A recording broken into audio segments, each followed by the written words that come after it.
Hello, hellyh72. This is a response to your video response to my video, 9/11 debunked, World Trade Center fires were sufficient. Firstly, your decision to have a stupid robot voice saying your text is extremely freaking annoying. In fact, it's pretty much the most annoying thing on YouTube I've ever heard.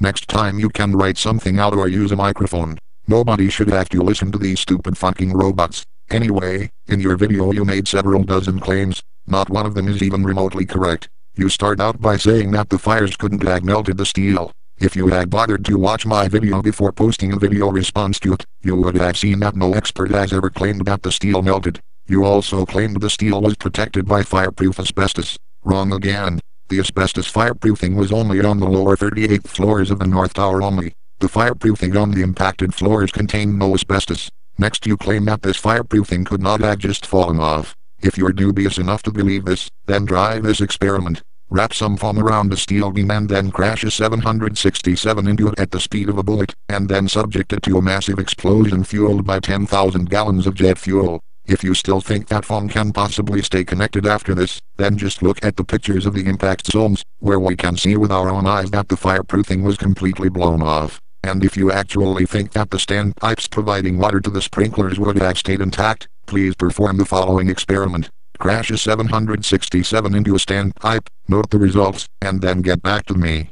Next, black smoke does not indicate that the fires were almost out, or starved of oxygen. Jet fuel when burned produces arid black smoke. Any plastic when burned also produces black smoke. Most of the fires inside the towers were fed by plastic-based office equipment. If you think that black smoke means the fires were almost out, why was the North Tower billowing black smoke starting at 8:46? If this meant the fires were almost out, why did it burn for another 102 minutes before the building collapsed at 10:28? The fire chief you're referring to is Orion Palmer, who was reporting from the 78th floor sky lobby, where there were little fires. The main fires took place on the floors above. These are the floors where the collapse began. If you believe the fires weren't hot, then why did 200 people jump to their deaths? You claim that no steel-framed building has ever collapsed from fire. Apparently you're talking about no steel-framed building collapsing from fire on whatever planet you live on, because here on Earth there are countless examples of steel-framed buildings collapsing from fire. The Gator Toy Factory is one example.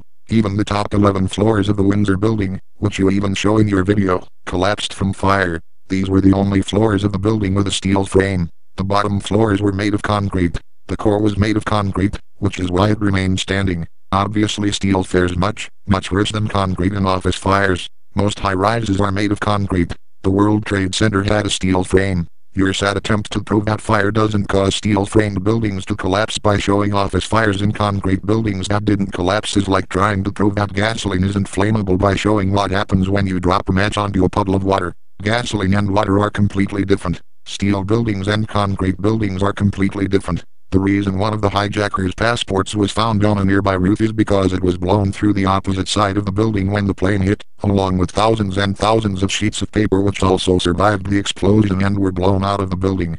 Do you think the sheets of paper here were planted by the government? You seem to forget that Operation Northwoods was rejected. So you're using a document showing that the government was unwilling to fake the death of 2 or 3 college students as evidence that the government is willing to actually kill 3,000 people? Are you kidding? You claim that debunkers are defying logic, science, and reason. Your understanding of science is about as bad science gets. You apparently don't understand the difference between a fire-melting steel and a fire-weakening steel by over 50%. You don't understand that fire affects steel differently than concrete. You believe that foam is somehow supposed to stay in place after a plane crash. Are these examples of sound science? If the official version of the collapse defies science, then why doesn't a single respectable scientist agree with your claims? Sorry buddy, but Judy Wood, who believes a death ray from outer space which she herself refers to as Star Wars, is what caused the World Trade Center to collapse instead of the fires, is not a respectable scientist. In your entire video, you didn't get a single claim right.